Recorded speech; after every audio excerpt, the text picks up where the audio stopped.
오늘도 귀한 시간 내어 찾아주셔서 감사합니다. 우리의 오늘 이야기 시작하겠습니다. 명절이 다가오면 저는 벌써부터 숨이 막혔습니다. 누군가는 바쁘다는 이유로 빠지고 저는 당연하다는 이유로 남았으니까요. 같은 며느리인데도 어떤 사람은 칭찬받고 어떤 사람은 희생이 당연해지더군요. 큰형님은 돈으로 명절을 치렀고 저는 몸으로 치렀습니다. 그런데 저는 몰랐습니다.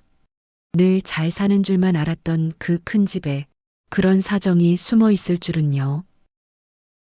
새벽 5시 알람이 울리기도 전에 눈이 떠집니다. 부엌으로 가는 발걸음이 어제보다 무겁게 느껴지는데 아마도 어제 배추 20포기를 씻느라 허리를 너무 혹사시킨 탓인가 봅니다. 싱크대 앞에 서서 찬물에 손을 담그니 손가락 마디마디가 시립니다. 거울을 보니 눈가에 주름이 또 깊어진 것 같고 김장철만 되면 이렇게 혼자 준비하느라 몸도 마음도 지치는 것 같습니다. 올해는 큰형님 댁이랑 같이 하면 좋을 텐데 휴대폰을 꺼내 큰형님 번호를 눌렀습니다. 신호음이 1번, 2번, 3번 울리는데 받지 않습니다. 4번째 신호음이 지나고 음성사서함으로 넘어가는 소리가 들렸습니다. 큰 며느리한테 전화했어? 시어머니께서 거실에서 물으셨습니다. 네, 어머님. 근데 안 받으시네요. 바쁜 사람이니까 그러겠지. 큰애는 직장 다니잖아. 저도 압니다. 형님이 백화점에서 과장으로 일하신다는 걸, 바쁘시다는 걸 압니다. 그래도 김장은 며느리가 함께하는 게 예의 아닌가 싶은데 입 밖으로 내지는 못했습니다. 오전 내내 배추를 다듬고 절이는 일을 혼자 했습니다. 무릎을 꿇고 앉아 배추 속을 하나하나 펴서 소금물을 끼얹는데 허리가 끊어질 것처럼 아팠습니다. 손목도 시큰거리고 숨을 쉴 때마다 배추 절이는 냄새가 코끝을 자극했습니다. 점심 무렵 초인종이 울렸습니다. 택배요. 상자를 받아들고 보니 발신인이 이지혜라고 적혀 있습니다. 뭔가 싶어 상자를 뜯었는데 안에는 김장 용기가 가득 들어 있었습니다. 하나하나 꺼내보니 전부 고급 스테인레스 용기였고 인터넷으로 검색해보니 한 세트에 20만 원이 넘는 제품이었습니다. 뭐가 왔어? 시어머니께서 거실에서 물으셨습니다. 큰형님께서 김장 용기 보내셨어요. 어머, 우리 큰며느리 참 센스 있네. 이것 봐, 얼마나 좋아. 역시 백화점 다니는 사람은 눈이 높아. 시어머니께서 용기를 하나하나 만져보시며 흡족해 하셨습니다. 저는 그 모습을 보며 가슴 한쪽이 묵직해지는 걸 느꼈습니다. 전화 한 통은 안 받고 택배로 물건만 보내면 되는 건가? 오후 3시쯤 제 휴대폰이 울렸습니다. 큰형님이었습니다. 반가운 마음에 얼른 받았습니다. 여보세요, 형님? 올케야, 용기 잘 받았지? 바빠서 직접 못 가서 미안해. 목소리가 밝고 여유로웠습니다. 괜찮아요, 형님. 고급 용기 보내주셔서 고맙습니다. 나야 회사에서 VIP 고객들한테 선물 추천하느라 이런 거 잘 알잖아. 올케는 집에만 있으니까 이런 정보 없을 것 같아서 그 말을 듣는 순간 숨이 턱 막혔습니다. 손에 들고 있던 배추가 바닥에 툭 떨어졌습니다. 올케는 집에만 있으니까 좋겠다. 나는 매일 아침 회의에 프로젝트에 정신없어. 요즘 또 신상품 출시 때문에 야근도 많고. 그러시구나. 형님도 고생 많으세요. 그래도 보람은 있지. 이번 달 성과급 꽤 나왔거든. 아, 올케한테는 성과급이 뭔지 설명 안 해도 되지? 전화를 끊고 나니 손이 떨렸습니다. 배추를 주워 담으면서 눈시울이 뜨거워졌는데 그냥 찬물에 손을 씻는 탓이라고 스스로를 속였습니다. 저녁 무렵 딸 혜진이가 퇴근하고 집에 왔습니다. 엄마, 또 혼자서 김장 다 했어? 응, 큰엄마는 바빠서. 혜진이가 휴대폰을 보다가 저한테 화면을 보여줬습니다. 엄마, 큰엄마 SNS 봐. 오늘 강남 카페에서 친구들이랑 브런치 먹었대. 샤넬백도 새로 샀다고 자랑하고, 화면에는 큰형님이 환하게 웃으며 샤넬백을 들고 있는 사진이 올라와 있었습니다. 사진 아래에는 오랜만에 여유라는 글귀와 함께 커피 사진, 예쁜 브런치 사진들이 가득했습니다. 바쁘다더니 중얼거린 제 목소리가 떨렸습니다. 혜진이가 제 손을 꼭 잡아줬습니다. 엄마, 큰엄마 너무한 거 아냐? 김장은 엄마 혼자 하고 본인은 친구들이랑 놀러 다니고. 아니야. 큰엄마는 원래 바쁜 사람이잖아. 시어머니께서 거실에서 또 말씀하셨습니다. 미순아, 큰 며느리가 보낸 용기 참 좋지? 너도 큰 며느리한테 좀 배워라. 센스 있게 살림하는 거. 네, 어머님. 대답은 했지만 가슴속 어딘가가 욱신거렸습니다. 부엌 창문으로 어둑해진 하늘을 바라보며 숨을 깊이 들이마셨습니다. 나는 뭐지? 배추를 담은 대야 앞에 다시 앉았습니다. 손으로 배추를 매만지며 소금을 뿌리는데 눈가가 자꾸 촉촉해졌습니다. 그냥 김장 냄새 때문이라고, 찬물에 손 담가서 그런 거라고 스스로를 달랬습니다. 남편이 퇴근하고 들어왔습니다. 당신 오늘도 고생했어요. 응? 형수님한테 전화했어? 안 받으시더라고요. 택배로 김장 용기 보내주셨어요. 그래. 형수님은 워낙 바쁘시니까. 이런 건 당신이 하는 게 맞지. 남편도 똑같은 말을 했습니다. 저는 아무 말도 하지 못하고 고개만 끄덕였습니다. 밤 11시 김장 준비를 마치고 김치통 뚜껑에 라벨을 붙였습니다. 시댁, 친정, 우리 집, 그리고 큰형님 댁. 마지막 라벨을 붙이는 손길이 잠깐 멈췄습니다. 나는 몸으로 때우고 형님 댁은 돈으로 때우고, 그렇게 생각하니 내 자리가 딱 식모 같다는 생각에 마음이 처량해졌습니다. 방에 누워 천장을 바라보며 오늘 하루를 되짚어 봤습니다. 혼자 배추를 씻고, 혼자 절이고, 혼자 준비했던 하루였습니다. 형님은 강남 카페에서 브런치를 먹었고, 나는 부엌에서 배추를 절였구나. 눈을 감았습니다. 서운한 마음이 가슴 한쪽을 눌렀지만 곧 익숙한 감정이 되어 스르르 잠속으로 사라졌습니다. 설날이 2주 앞으로 다가왔습니다. 달력을 보며 손가락으로 날짜를 세어보니 준비할 게 한두 가지가 아니었습니다. 이번엔 큰형님이랑 같이 준비하면 좋을 텐데. 휴대폰을 들어 큰형님께 전화를 걸었습니다. 한참을 기다렸는데 이번에도 받지 않으셨습니다. 문자를 보냈습니다. 형님, 설 준비 같이 하면 좋을 것 같아요. 정같이 부치고 나물도 같이 무치면 훨씬 수월할 것 같은데요. 답장은 저녁 무렵에야 왔습니다. 올케야, 미안. 요즘 회사에서 프로젝트 마무리 때문에 정신없어. 명절 당일에만 잠깐 갈게. 화면을 보며 한숨이 나왔습니다. 손가락으로 문자를 지우다 말고 그냥 휴대폰을 내려놓았습니다.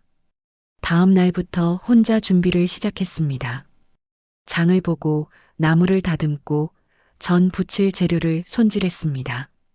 부엌에 앉아 도라지를 다듬는데 손끝이 까칠까칠했고 고사리 삶는 냄새가 온 집안에 배어들었습니다. 시어머니께서 거실에서 말씀하셨습니다. 둘째야, 큰애는 안 온대? 형님은 회사 일 때문에 바쁘시대요. 그래, 큰애는 직장 다니니까 어쩔 수 없지. 넌 집에 있으니까 이런 건 내가 하는 게 맞지. 네, 어머님. 대답은 했지만 가슴 한쪽이 답답했습니다. 도라지를 손으로 쭉쭉 찢으며 눈을 감았습니다. 나는 집에 있으니까 당연한 건가. 설 전날 밤이었습니다. 시계를 보니 밤 9시, 아직 전을 다 부치지 못했습니다. 부침개 반죽이 담긴 큰 그릇 앞에 앉아 호박전을 하나하나 부쳤습니다. 기름이 튀고 연기가 피어올라 눈이 따가웠습니다.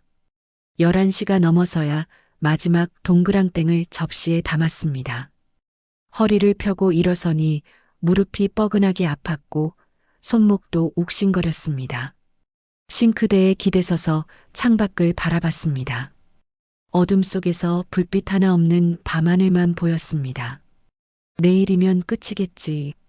설날 당일 아침 6시에 일어나 붓구미를 붙였습니다.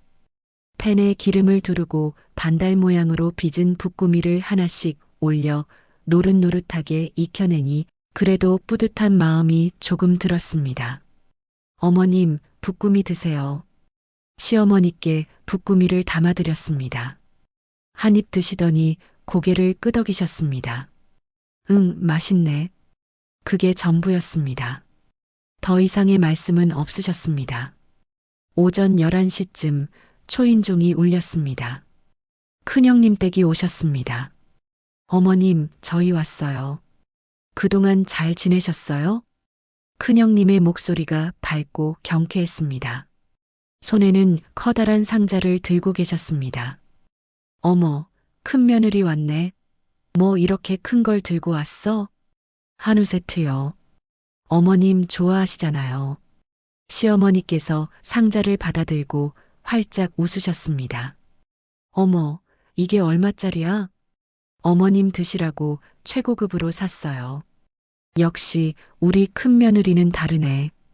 이것 봐, 최고급이래. 나중에 동네 사람들한테 자랑해야지. 저는 부엌 입구에 서서 그 모습을 바라봤습니다.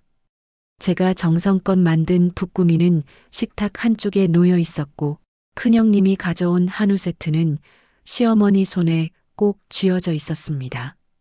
점심 식사가 끝나고 가족들이 거실에 모였습니다. 큰형님네 가족은 소파에 앉아 시어머니와 수다를 떨고 계셨습니다. 요즘 회사에서 어때? 바쁘지? 네, 어머님. 요즘 신규 브랜드 론칭 때문에 정신없어요. 그래도 보람 있죠. 역시 똑똑하니까 회사에서도 알아주는구나. 저는 부엌에서 설거지를 하고 있었습니다. 그릇을 씻으며 거실에서 들려오는 웃음소리를 들었습니다. 손에 든 접시가 미끄러져 싱크대에 부딪히는 소리가 났습니다. 이 집에서는 누가 얼마나 고생했는지는 아무도 알아주지 않았습니다. 둘째야, 설거지 조심해. 네, 어머님. 설거지를 마치고 거실로 나왔을 때 큰형님은 여전히 소파에 편하게 앉아 계셨습니다. 올케야, 수고했어. 전 정말 맛있더라. 고맙습니다, 형님. 나는 요즘 너무 바빠서 집밥 먹어본 지가 오래야. 올케는 시간 많으니까 좋겠다. 그 말을 듣는 순간 부엌에서 고생했던 날이 떠올랐습니다. 부엌 바닥에 흘린 땀방울들이 떠올랐습니다. 밤 11시까지 전을 부치던 모습이 떠올랐습니다. 네. 그렇죠. 저녁 무렵 큰형님 댁이 돌아가셨습니다. 시어머니께서 현관까지 나가시며 배웅하셨습니다. 우리 큰 아들 큰 며느리 조심해서 가. 한우 정말 고맙다. 어머님도 건강하세요. 문이 닫히고 저는 홀로 부엌에 남았습니다. 싱크대에 쌓인 그릇들을 보며 한숨을 내쉬었습니다. 딸 혜진이가 제 옆으로 왔습니다. 엄마, 괜찮아? 힘들지? 아니야, 괜찮아. 큰엄마는 오자마자 선물만 주고 거실에서 쉬기만 하더라. 엄마는 계속 부엌에서 일하고 큰엄마는 바쁜 사람이니까. 그래도 매번 그러니까. 너무한 거 아니야? 혜진이의 목소리에 서운함이 묻어났습니다. 저는 딸의 머리를 쓰다듬어 주었습니다. 어쩔 수 없지 뭐. 바쁘고 귀한 몸이신데.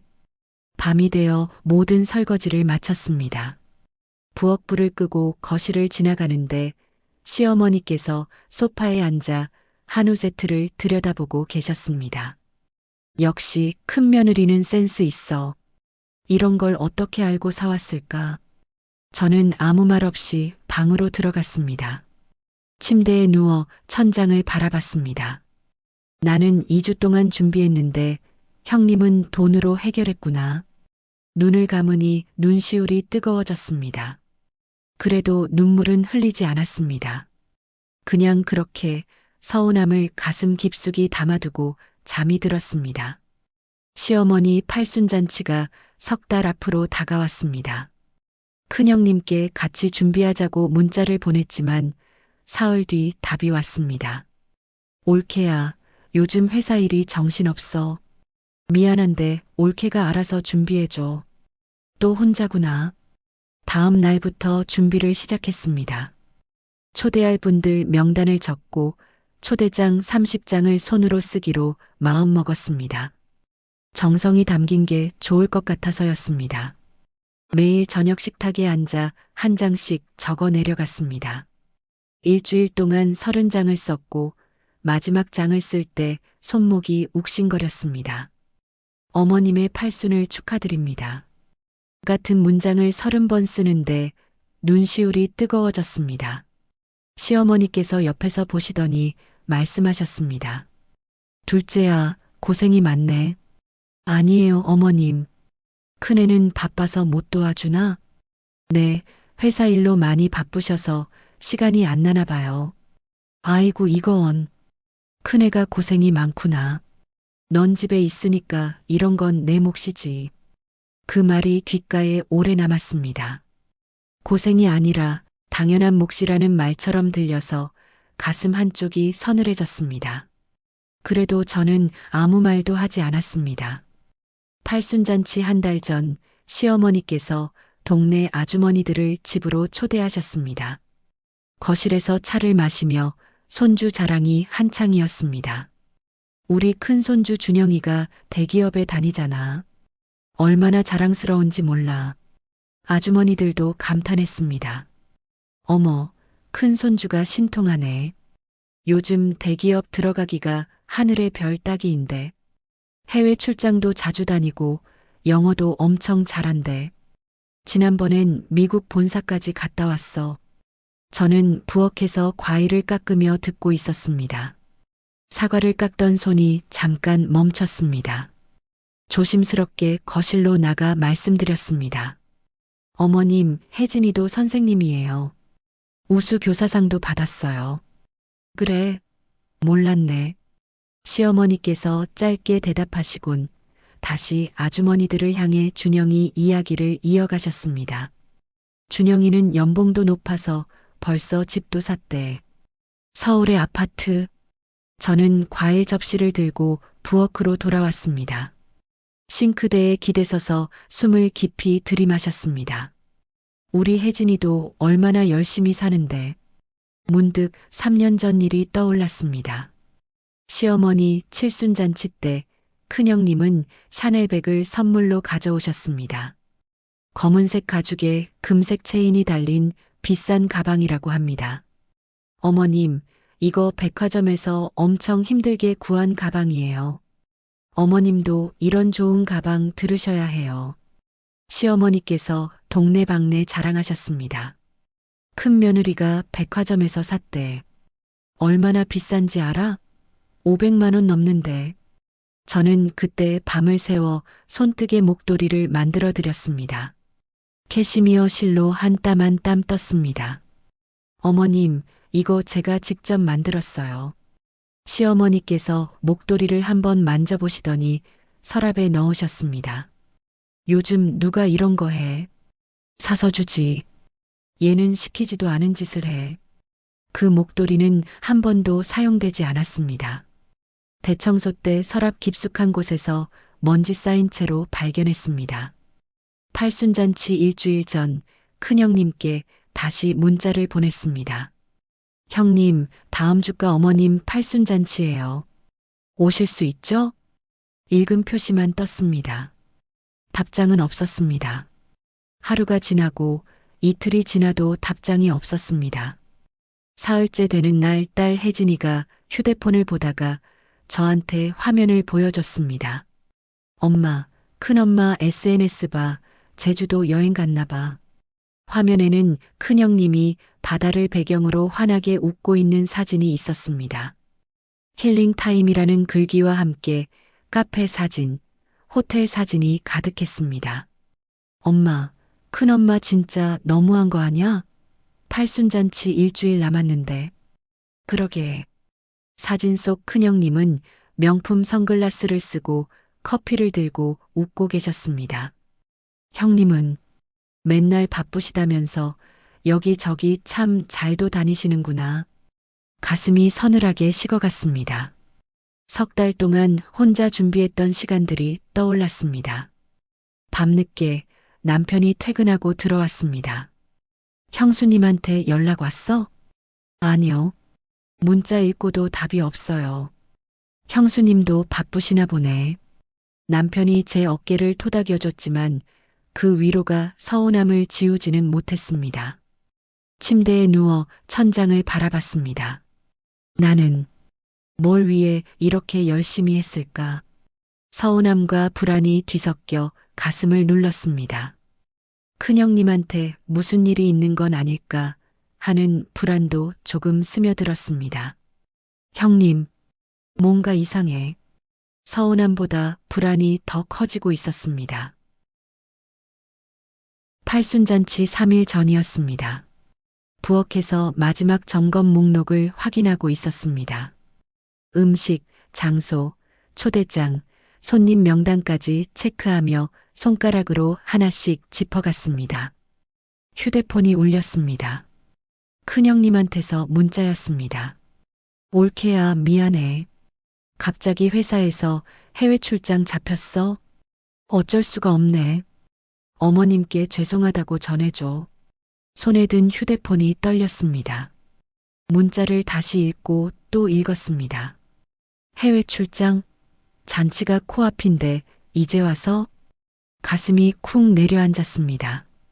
3개월 전부터 준비했던 시간들이 떠올랐습니다. 혼자 장소 알아보다가 결국 집에서 하자고 한 것도 형님이었고, 시간 없다고 해서 잔치상 준비도 내가 다 맡게 됐습니다. 하나하나 챙겼던 날들이 주마등처럼 지나갔습니다. 집에서 잔치하니까 이번에는 형님도 도와달라고 그렇게 얘기를 하고 당부했는데, 그래도 혹시나 싶어 형님도 정말 어쩔 수 없는 사정이 있겠지. 그렇게 한 번 더 넘겨보려 했습니다. 손이 떨려서 휴대폰을 식탁 위에 내려놓았습니다. 문득 딸아이가 보여준 일주일 전 형님의 제주도 여행 사진이 떠올랐습니다. 환하게 웃으며 커피를 들고 있던 모습, 힐링 타임이라던 그 사진이요. 일주일 전엔 제주도에서 여유롭게 커피 마시고, 지금은 갑자기 해외 출장? 분노가 치밀어 올랐습니다. 가슴속에서 뜨거운 무언가가 타올랐습니다. 3개월 전부터 말했는데, 이럴 줄 알았으면 집에서 잔치 안 했지. 목소리가 터져 나왔습니다. 빈 부엌에 제 목소리만 울렸습니다. 나만 바보같이. 이번에도 또 나 혼자. 눈물이 왈칵 쏟아졌습니다. 참으려 해도 참을 수가 없었습니다. 손으로 입을 막았지만 눈물이 멈추지 않았습니다. 아, 진짜 너무 화가 나. 잔치가 코앞인데 혼자서 어떻게 하라는 거야. 화장실로 들어가 문을 잠갔습니다. 손이 떨려서 문 손잡이를 제대로 잡을 수가 없었습니다. 변기 뚜껑에 앉아 얼굴을 두 손으로 감쌌습니다. 왜 맨날 나만 이렇게 고생해야 해? 이렇게 해도 알아주는 사람 하나 없는데. 가슴속에서 터져 나오려는 말들을 꾹꾹 눌러 삼켰습니다. 소리내서 울고 싶었지만 시어머니께서 들으실까봐 소리를 죽였습니다. 제주도 여행 갈 시간은 있으면서 어머님 팔순잔치에 올 시간은 없다는 거야? 눈물이 하염없이 흘렀습니다. 손으로 입을 막고 흐느꼈습니다. 숨을 쉴 때마다 가슴이 터질 것처럼 아팠습니다. 한참을 울고 나서야 일어났습니다. 거울을 보니 눈이 퉁퉁 부어 있었습니다. 찬물로 얼굴을 씻고 또 씻었습니다. 붉어진 눈을 감추려 찬물로 눈가를 계속 적셨습니다. 거실로 나왔습니다. 시어머니께서 소파에 앉아 계셨습니다. 어머님, 목소리가 떨렸습니다. 큰형님이 해외 출장 때문에 팔순잔치 못 오신대요. 뭐, 큰애가 못 와? 시어머니의 얼굴이 굳어졌습니다.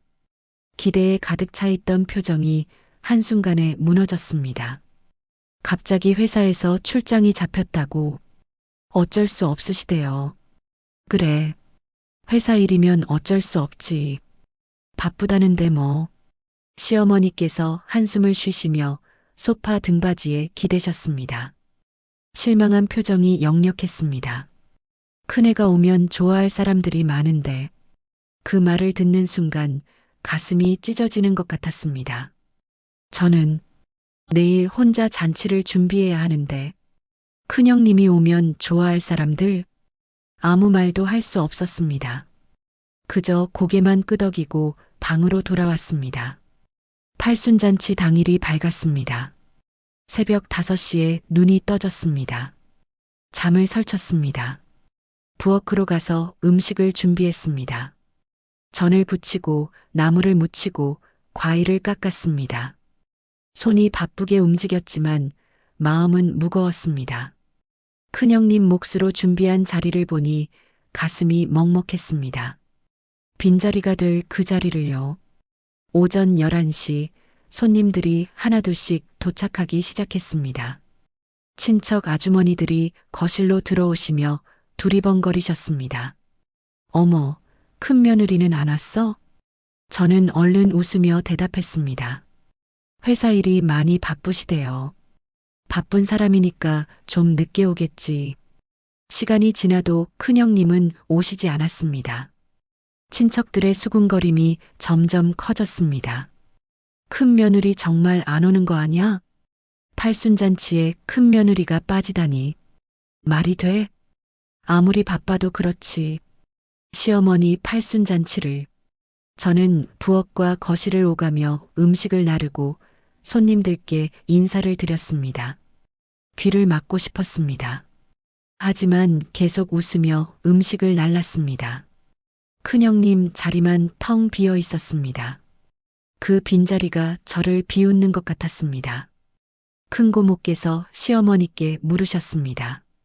형님, 큰 며느리는 어디 갔어? 오늘 왜 안 왔어? 시어머니께서 잠깐 머뭇거리시더니 말씀하셨습니다. 큰애가 회사에서 갑자기 해외 출장이 잡혔대. 큰 회사 다니니 오죽 바빠. 며느리가 일을 잘하니 회사에서 놔주질 않아. 어쩔 수가 없지. 아이고, 그래도 어머니 팔순잔치인데. 괜찮아. 돈 많이 버는 게 중요하지. 그 말을 듣는 순간 손에 들고 있던 접시가 더 무거워진 것 같았습니다. 시어머니께서 큰형님을 감싸주셨습니다. 저는 부엌에서 그 대화를 들으며 접시를 씻었습니다. 손에 든 접시가 미끄러져 싱크대에 부딪혔습니다. 오후 2시쯤 잔치가 끝나갈 무렵이었습니다. 시어머니께서 친척들 앞에서 말씀하셨습니다. 오늘 준비는 둘째 며느리가 다 잘했어. 마지못해 하시는 말씀처럼 들렸습니다. 목소리에 힘이 없으셨습니다. 혼자 고생 많이 했어. 고맙다는 말은 없었습니다. 그저 고생했다는 말뿐이었습니다. 친척들이 하나둘씩 돌아가셨습니다. 저는 설거지를 하고 정리를 했습니다. 혜진이가 도와줬지만 손이 자꾸 멈췄습니다. 엄마, 괜찮아? 응, 괜찮아. 저녁 무렵 휴대폰이 울렸습니다. 알림을 보니 계좌이체 메시지였습니다. 이지혜님으로부터 100만 원이 입금되었습니다. 어머님 이름이 아니라 형님 이름으로 들어온 돈이었습니다. 문자도 함께 왔습니다. 올케야 못 가서 정말 미안해. 이걸로 어머님께 뭐 사드려. 고마워. 휴대폰을 보며 허탈하게 웃음이 났습니다. 100만 원. 돈이 문제가 아니었습니다. 석 달 동안 혼자 준비했던 시간들이 한꺼번에 떠올랐습니다. 그 모든 게 100만 원으로 정리되는 게 너무나 허무했습니다. 고마워라니. 뭐가 고맙다는 건지. 돈이면 다 되는 줄 아나요? 잔치가 끝나고 손님들이 모두 돌아가신 뒤 거실 소파에 주저앉았습니다. 온몸에 힘이 빠졌습니다. 눈물이 또 흘렀습니다. 이번엔 참지 않았습니다. 소리내서 울었습니다. 나는 뭐였을까? 석 달을 혼자 잔치 준비하고 잔칫날 혼자 뛰어다니고 큰형님 없는 자리를 제가 채우고 그래도 시어머님은 큰형님을 감싸주시는 걸 보고 나는 정말 뭐였을까? 분노도 서운함도 허무함도 다 뒤섞여서 가슴을 짓눌렀습니다. 남편이 옆에 앉았습니다. 당신 오늘 정말 고생 많았어. 고맙다는 말은 없더라고요. 고생했다는 말만. 어머니가 서운하셨나 봐. 형수님이 못 와서 지금 그걸 말이라고 해요? 서운한 건 나예요. 남편이 제 어깨를 안아줬습니다. 하지만 그 위로조차 텅 빈 가슴을 채우지 못했습니다. 휴대폰을 보니 큰형님한테서 또 문자가 왔습니다. 올케야, 출장 다녀왔어. 어머님 잔치 잘 됐지? 수고했어. 수고했어. 그 글자가 눈에 박혔습니다. 화가 나다가 갑자기 아무 생각도 들지 않았습니다. 이제 뭘 더 바라는 것도 지치는 마음뿐이었습니다. 하나는 그냥 식모처럼 쓰인 거였구나. 휴대폰을 내려놓고 천장을 바라봤습니다. 눈을 감았습니다. 눈물이 뺨을 타고 흘러내렸습니다. 팔순잔치가 끝나고 일주일이 지났습니다. 평소처럼 집안일을 하고 밥을 짓고 설거지를 했지만 마음 한쪽이 텅 빈 것 같았습니다. 뭘 더 바라겠어. 그렇게 생각하며 지내던 어느 날 휴대폰이 울렸습니다. 큰형님이었습니다. 여보세요, 형님? 올케야. 목소리가 낮았습니다. 평소처럼 또박또박하지도 밝지도 않았습니다. 형님, 무슨 일이세요? 아니, 그냥. 잠깐 침을 삼키는 소리가 들렸습니다. 어머님은 괜찮으셔? 네. 어머님이요? 응. 잔치 잘 끝났나 해서 형님이 먼저 안부를 묻는 건 처음이었습니다. 네, 다들 오셔서 잘 마쳤어요. 그래. 잠시 말이 끊겼습니다. 올케가 많이 힘들었겠다. 그 말에 숨이 잠깐 멎었습니다. 아니에요, 뭐. 아니야. 형님이 말을 끊었습니다. 내가 말끝이 흐려졌습니다. 올케, 요즘 혹시 잠시 정적이 흘렀습니다. 수화기 너머에서 뭔가를 참는 숨소리만 들렸습니다. 형님?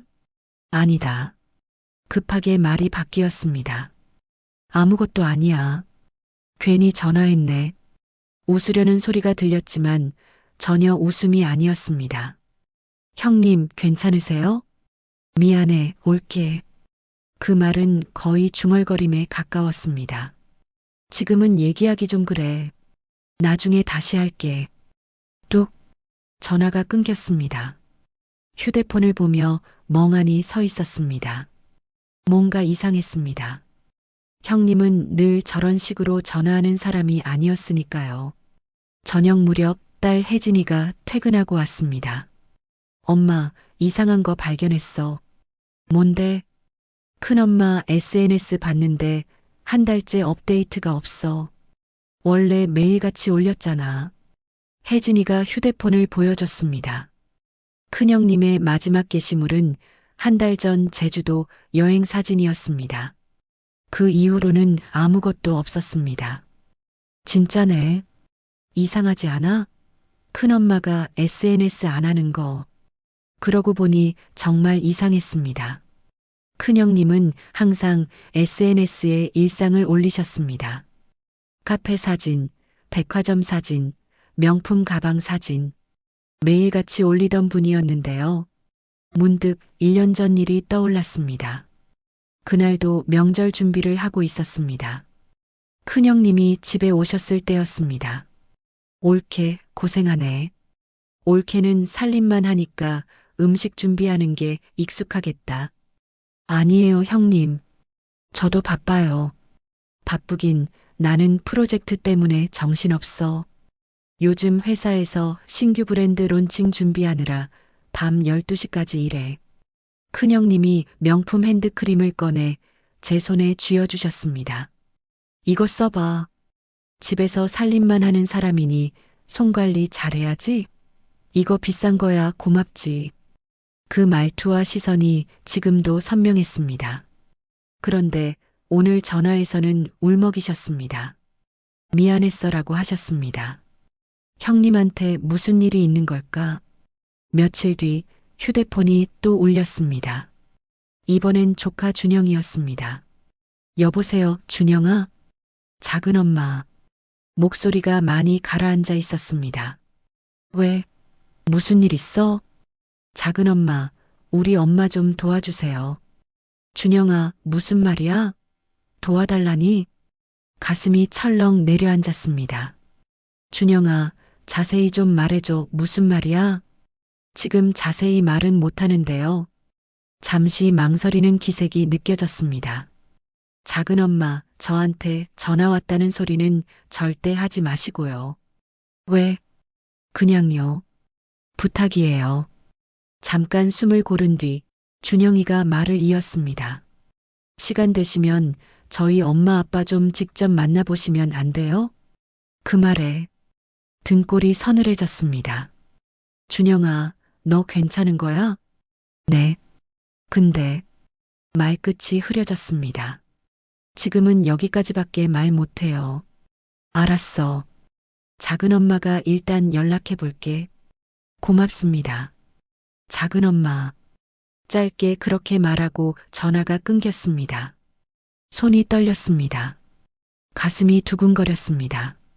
엄마 좀 도와달라고? 큰형님한테 무슨 일이 있는 거야? 남편이 퇴근하고 들어왔습니다. 당신, 형님네 무슨 일 있는 거 아니야? 형님? 갑자기 왜? 형님이랑 일주일 전에 전화했는데 목소리가 이상했어. 울먹이시더라고. 그리고 준영이가 방금 전화해서 엄마 좀 도와달라고. 뭐? 준영이가? 남편도 놀란 표정을 지었습니다. 형님한테 전화해 볼까? 응, 한번 해봐. 남편이 전화를 걸었지만 아주버님은 받지 않으셨습니다. 형님한테도 전화했지만 역시 받지 않으셨습니다. 이상하네. 밤늦게 침대에 누워서도 잠이 오지 않았습니다. 천장을 바라보며 생각했습니다. 큰형님의 떨리는 목소리. 미안했어. 한 달째 업데이트 없는 SNS. 조카의 절박한 목소리. 엄마 좀 도와주세요. 뭔가 잘못되고 있었습니다. 뭔가 큰형님 댁에 일이 생긴 것 같았습니다. 형님, 뭔가 이상해. 서운했던 마음보다 불안한 마음이 더 커졌습니다. 팔순잔치 때 안 오신 것도 100만 원 보내신 것도 이제는 다른 의미로 느껴졌습니다. 혹시 정말 어려운 일이 있으신 건 아닐까? 그때서야 형님이 왜 그날 그렇게 전화했는지 조금은 알 것 같았습니다. 눈을 감았습니다. 하지만 잠은 오지 않았습니다. 불안한 마음이 가슴을 짓눌렀습니다.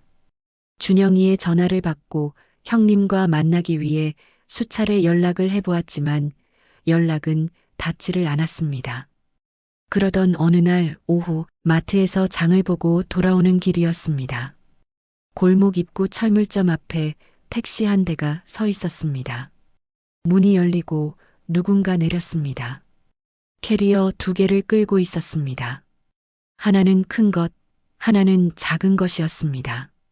걸음을 멈췄습니다. 뒷모습이 낯익었습니다. 저 사람이 천천히 다가갔습니다. 그 사람이 고개를 돌렸습니다. 큰형님이었습니다. 순간 숨이 멎었습니다. 택시 뒷문이 열리며 아주버님과 준영이도 내렸습니다. 준영이가 큰 짐가방을 들고 있었습니다. 평소와 너무 달랐습니다. 명품 가방도 화려한 옷도 없었습니다. 큰형님은 수수한 검은색 점퍼에 편한 운동화를 신고 계셨습니다. 얼굴도 많이 수척해 보였습니다. 눈 밑에 다크서클이 짙었고 입술색도 창백했습니다. 형님? 아주버님? 제 목소리에 큰형님이 고개를 들었습니다. 아주버님도 멈춰섰습니다. 옳게.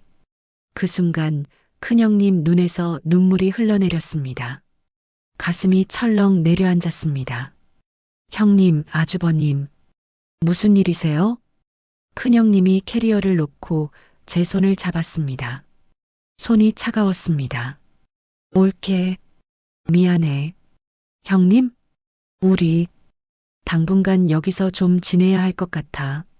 머릿속이 하얘졌습니다. 네. 무슨 말씀이세요? 큰형님이 고개를 떨어뜨렸습니다. 갑작스럽게 찾아온 형님 식구의 모습에 저는 한동안 말을 잇지 못했습니다. 지난 몇 달 동안 있었던 모든 일들이 이 장면 하나로 이어진 것 같았고 뭔가 큰 일이 이미 시작돼 버렸다는 느낌이 들었습니다. 어떻게 형님 식구를 집으로 들였는지 기억이 나지 않았습니다. 차를 내오고 자리에 앉았지만 거실은 조용했습니다. 큰형님은 말이 없었고 아주버님은 고개를 숙인 채 손만 꼭 쥐고 계셨습니다. 준영이는 창밖만 바라보고 있었습니다. 큰형님이 손을 꼭 쥐었다가 풀었다가를 반복하셨습니다. 입술은 살짝 떨리고 있었습니다. 물을 따라드렸습니다. 물을 받아든 형님은 물잔을 한참 바라만 보고 계셨습니다. 형님, 천천히 말씀하세요. 형님이 물을 한 모금 마시고 컵을 내려놓았습니다. 손이 떨려서 컵이 테이블에 부딪히는 소리가 났습니다. 큰형님이 떨리는 목소리로 입을 열었습니다. 남편이 1년 전에 정리해고 당했어. 네, 믿을 수가 없었습니다. 아주버님은 누구나 다 알고 있는 대기업에 다니시고 어머님께서는 그걸 자랑으로 여기며 사시는 분이셨으니까요. 회사에서 구조조정하면서 잘렸어. 30년 넘게 다녔는데 하루아침에 짐 싸라고 하더라고. 큰형님의 목소리가 점점 작아졌습니다. 그때부터 뭐가 잘못된 건지 모르겠는데 이 모양까지 오게 됐네. 큰형님의 눈에서 눈물이 또 흘렀습니다. 퇴직금 받아서 집 좀 넓혀보려고 했는데 나중에 알고 보니 전세 사기더라. 그렇게 하루아침에 다 날렸어. 손으로 입을 막았습니다. 25억이야, 자그만치 25억. 그게 우리 전 재산이었는데. 큰형님이 눈물을 닦았습니다. 그래서 어쩔 수 없이 월세로 작은 집 얻어서 이사했는데 그것도 겨우 반지하야. 큰형님이 한참을 고개 숙이고 있다가 조용히 말을 이었습니다. 거기서도 버텨보려고 했어. 정말 어떻게든 해보려고 했는데 애 아빠도 당장 먹고 살아야 하니까 급하게 이것저것 손을 댔는데 건강이 갑자기 안 좋아졌어. 잠시 숨을 고른 뒤 작게 말했습니다. 옳게. 나 이제는 더는 못 버티겠더라. 혼자 일해서 이걸 감당하는 게 너무 벅차. 고개를 들지 못한 채 한참을 망설이다가 겨우 말을 이었습니다. 그래서 미안하지만 잠깐만이라도 여기서 버텨볼 수 있을까? 그 말을 듣는 순간 머리가 멈춘 것 같았습니다. 어떻게 대답해야 할지, 무슨 말을 해야 하는지 아무 생각도 나지 않았습니다. 이게 무슨 일인가 싶어 그저 형님 얼굴만 바라보고 있었습니다. 큰형님이 고개를 떨군 채 말을 이었습니다. 나 알바도 시작했어. 마트 계산원. 아침에 출근하고 퇴근해서 새벽 2시까지 알바해. 목소리가 떨렸습니다. 처음엔 서는 것도 힘들고 발이 부어서 밤에 잠도 못 잤어. 근데 돈 벌어야 하니까 참았어. 가슴이 찢어지는 것 같았습니다. 형님, 저녁 무렵 남편이 퇴근하고 왔습니다. 거실에 앉아 계신 형님과 형수님, 조카를 보고 깜짝 놀랐습니다. 저는 부엌으로 남편을 불러 조용히 상황을 설명했습니다. 남편도 말을 잇지 못했습니다. 큰형님이 제 손을 꼭 잡았습니다. 100만 원 보낸 것도 그게 우리가 겨우 모은 돈이었어. 미안하다는 말이라도 하고 싶어서. 옳게 정말 미안해. 내가 그동안 너무 이기적이었지. 큰형님이 제 손을 놓지 못한 채 작은 목소리로 말을 이었습니다. 옳게 여기서 조금만 숨 돌리고 조금 정리될 때까지만. 말이 자꾸 끊겼습니다. 돈도 최대한 아껴서 다시 나갈 준비할게. 고개를 들지 못한 채 겨우 말을 이었습니다. 아주 잠깐만, 정말 잠깐만 신세 좀 질 수 있을까? 그 말을 듣고 집안에 다시 침묵이 내려앉았습니다. 남편은 아무 말 없이 아주버님 얼굴만 바라보고 있었고 시어머니는 말없이 손등을 문지르고 계셨습니다. 누구도 쉽게 대답을 하지 못했습니다. 가슴이 터질 것 같았습니다. 지난 모든 일들이 주마등처럼 지나갔습니다. 샤넬백을 들고 오시던 모습, 살림만 한다며 무시하는 듯한 모습, 명품 핸드크림을 건네주시던 손, SNS에 올라왔던 화려한 사진들, 제주도 바다 앞에서 웃고 계시던 모습, 그 모든 게 허상이었습니다. 큰형님은 그 모든 걸 숨기며 투잡까지 하고 알바로 마트에서 계산대 앞에 서 계셨던 겁니다. 손님들 앞에서 고개를 숙이며 하루를 버티고 있었다는 걸 알게 됐습니다. 남편이 형님 옆에 앉았습니다. 형님, 많이 힘드셨겠습니다. 미안하다, 둘째야. 갑자기 이렇게 들이닥쳐서 아주버님의 목소리가 떨렸습니다. 준영이도 옆에서 눈물을 닦았습니다. 남편은 한참을 말하지 못하다가 짧게 숨만 내쉬었습니다. 저는 부엌에 서서 창밖을 바라봤습니다. 석 달 동안 혼자 준비하느라 서운했던 마음, 100만 원 받고 허무했던 마음, 큰형님이 제주도 여행 가셨다고 화났던 마음, 그동안 내가 보고 있던 형님의 모습이 전부 진짜였던 건 아니라는 생각이 들었습니다. 이해하려고 애써도 마음이 아직 따라가지 못했습니다. 그날 밤 나는 끝내 대답을 하지 못했습니다. 이해해야 할 이야기와 결정해야 할 현실이 한꺼번에 밀려왔기 때문입니다. 밤이 깊었습니다. 시어머니께서는 방으로 들어가셨고 남편과 아주버님도 잠자리에 드셨습니다. 준영이도 작은 방에서 쉬고 있었습니다. 집안이 조용해졌습니다. 거실에 큰형님과 저 둘만 남았습니다. 시계 초침 소리가 들렸습니다. 째깍 째깍. 큰형님이 숨을 고르는 소리도 들렸습니다. 한참을 그렇게 앉아 말보다 침묵이 먼저 흘렀습니다. 큰형님이 먼저 입을 열었습니다. 옳게야. 네, 형님. 나 1년 동안 아무한테도 말 못했어. 목소리가 낮았습니다. 괜찮은 척, 잘 사는 척? 연기했어. 큰형님이 손을 꼭 쥐었습니다. 사람들한테도, 친구들한테도, 아무한테도 말 못했어. 잠시 말이 끊겼습니다. 올케한테, 큰형님이 고개를 들었습니다. 올케한테 무시당할까봐 무서웠어.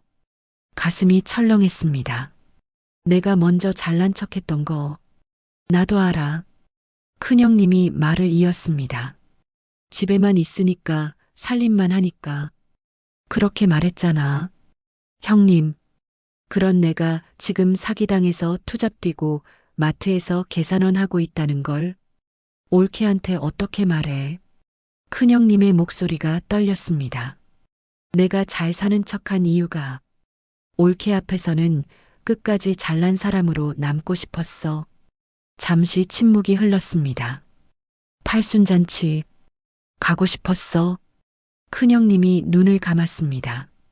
근데 그날 마트 유니폼 입은 내 모습이 거울에 비치는데 말끝이 흐려졌습니다. 그 상태로는 아무도 못 보겠더라. 형님, 미안해 올게. 옳게 힘든 거 아는데 나도 너무 힘들었어. 큰형님이 흐느끼기 시작했습니다. 옳게 혼자 준비하는 거 힘들 거라는 거 알면서도 나도 너무 힘드니까 내 생각만 하게 되더라. 그 순간 큰형님 눈에서 눈물이 흘러내렸습니다. 말을 하다가 멈추고 숨을 고르고 다시 눈물이 흘렀습니다. 내가 늘 올케를 좀 무시했잖아. 집에서 살림만 하잖아라면서. 근데 사실 그것도 다 자격지심이었나 봐. 말을 잇지 못하고 울었습니다. 그런 내가 어떻게 올케 얼굴을 봐. 어떻게 팔순잔치에 가. 사람들 다 우리 잘 사는 줄 알 텐데. 창피해서, 너무 창피해서 더 이상 말을 할 수 없었습니다. 억울해서가 아니었습니다. 부끄러움이었습니다. 무너진 자존심이었습니다. 저도 눈물이 났습니다. 나만 힘든 줄 알았습니다. 형님은 늘 잘난 사람인 줄 알았습니다. 그런데 아니었습니다. 형님도 같은 며느리였습니다. 자리만 달랐을 뿐이었습니다. 한참을 그렇게 있다가 제가 조심스럽게 입을 열었습니다. 형님, 큰형님이 저를 바라봤습니다. 저도 형님한테 무시당할 때마다 서러웠어요. 솔직하게 말했습니다. 그래서 형님을 미워하면서도 어디서부터 말해야 할지 몰랐어요. 말은 안 했지만 마음에 계속 쌓여 있었어요. 큰형님이 고개를 끄덕였습니다. 팔순잔치 준비할 때도 혼자 하는 게 서운했어요. 미안해, 올게. 아니에요. 고개를 저었습니다. 그래도 형님도 참 힘드셨겠어요. 큰형님이 눈물을 닦았습니다. 나만 버티는 줄 알았는데 형님도 혼자 버티고 계셨네요. 큰형님이 제 손을 잡았습니다. 손이 따뜻했습니다. 저도 큰형님 손을 꼭 잡았습니다. 둘 다 울었지만 소리는 크지 않았습니다. 화해가 아니라 연대였습니다. 같은 자리에서 버텨온 사람들끼리의 연결이었습니다. 그때 복도에서 인기척이 났습니다. 시어머니께서 서 계셨습니다. 다 들었다. 시어머니의 얼굴이 굳어 있었습니다. 어머님, 시어머니께서 천천히 거실로 들어오셨습니다. 아니, 그럼 큰애가 그동안 말씀이 끊겼습니다. 시어머니께서 소파에 앉으셨습니다. 나는 왜 아무것도 몰랐지? 잠시 침묵이 흘렀습니다. 팔순잔치 때 숨을 한번 고르시고는 나는 큰애만 걱정하고 둘째는 당연한 줄 알았구나. 아니에요, 어머님. 괜찮지 않아. 시어머니께서 고개를 저으셨습니다.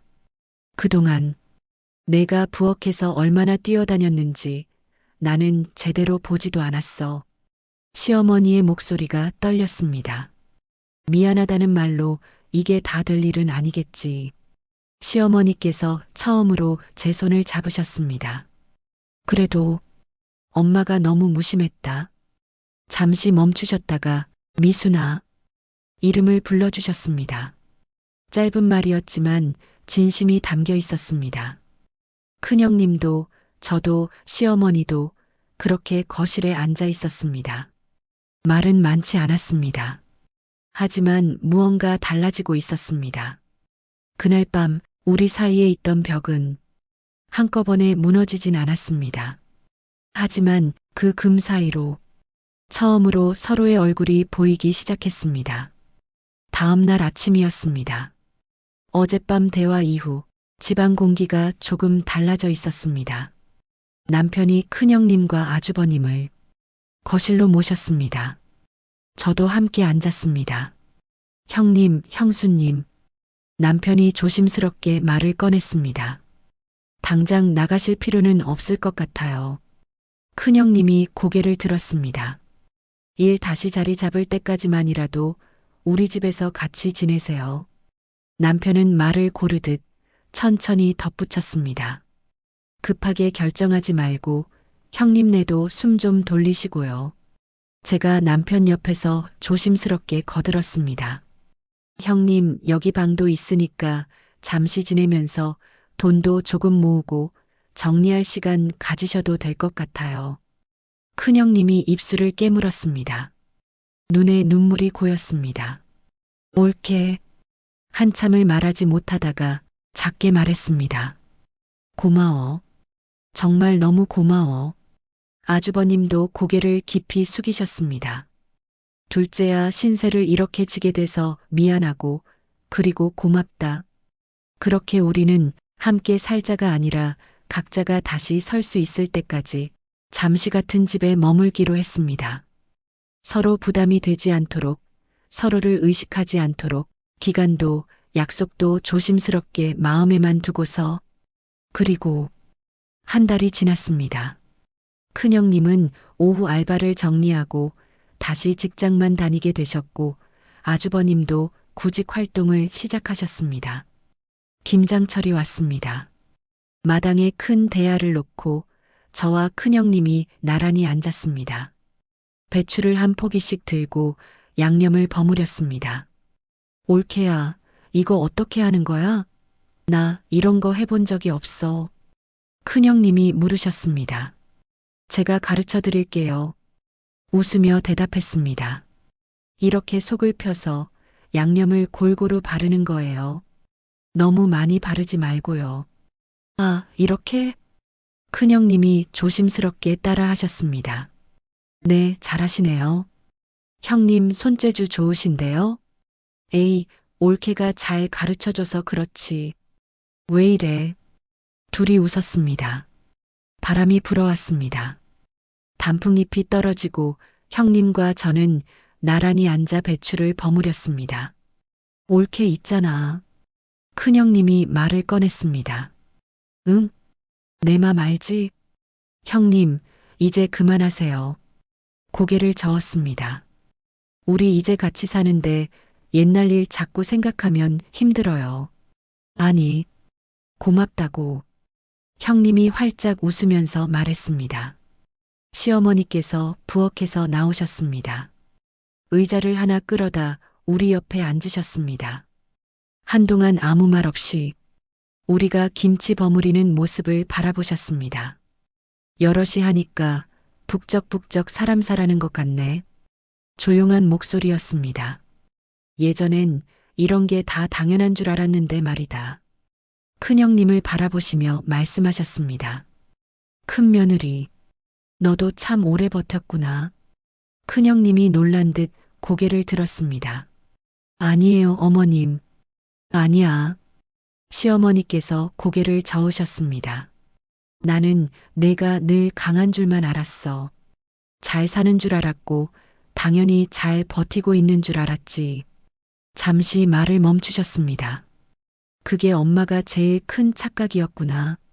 잠시 침묵이 흘렀습니다. 이번엔 저를 바라보셨습니다. 미순아, 너는 말 안 해서 괜찮은 줄 알았다.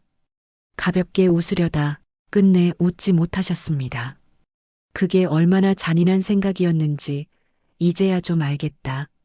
시어머니께서 조심스럽게 제 등을 토닥이셨습니다. 처음이었습니다. 그 손길에 미안함이 섞여 있던 건 그날 부엌에서 내가 혼자 뛰어다니던 모습이 이제서야 떠오른다. 목소리가 조금 잠겼습니다. 나는 그걸 당연하다고 생각했더라. 시어머니께서 우리 둘을 번갈아 보셨습니다. 이제부터는 말이다. 누가 더 버텼는지 따지지 말고 누가 더 힘든지 숨기지도 말고 잠시 숨을 고르셨습니다. 같이 늙어가자. 이 집에서. 그 말에 부엌 공기가 조용히 가라앉았습니다. 시어머니께서 마지막으로 낮게 덧붙이셨습니다. 엄마가 너무 늦게 배웠다. 6개월이 흘러 설날이 다가왔습니다. 아주버님은 작은 회사에 취직하셨고 두 분이 조금씩 돈을 모으고 계셨습니다. 부엌에서 저와 큰형님이 전을 부치고 있었습니다. 지글지글 기름에서 전이 익어가는 소리가 났습니다. 옳게, 이 전 정말 맛있다. 너 손맛이 끝내준다. 형님이 부친 게 더 맛있어요. 에이, 설마. 진짜야? 웃으며 수다를 떨었습니다. 작년 같았으면 형님 명품 들고 여행 가셨겠죠. 웃으면서 농담을 던졌습니다. 그러게 말이야. 그것도 다 옛날 일이다. 큰형님도 멋쩍다는 듯이 웃으며 말씀하셨습니다.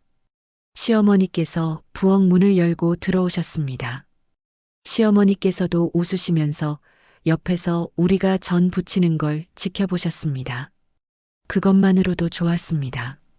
우리 셋이 부엌에 함께 있다는 것만으로도요. 밤이 되었습니다. 설거지를 마치고 저와 큰형님은 거실에 나란히 앉았습니다. 창밖으로 눈이 조용히 내리고 있었습니다. 한동안 아무 말도 하지 않았습니다. 큰형님이 먼저 제 손을 잡았습니다. 말은 없었습니다. 저도 그 손을 놓지 않았습니다. 그것이면 충분했습니다. 우리는 서로를 이해하려 애쓰지 않아도 되는 자리에 처음으로 함께 앉아 있었습니다. 예전엔 서로를 경쟁자라고 생각했습니다. 하지만 이제는 알았습니다. 우리는 경쟁자가 아니라 같은 자리에서 각자 버텨온 사람들이었다는 걸. 눈은 계속 내리고 있었습니다. 그날 밤 우리는 혼자가 아니었습니다. 앞으로 더 힘든 날도 오겠지요.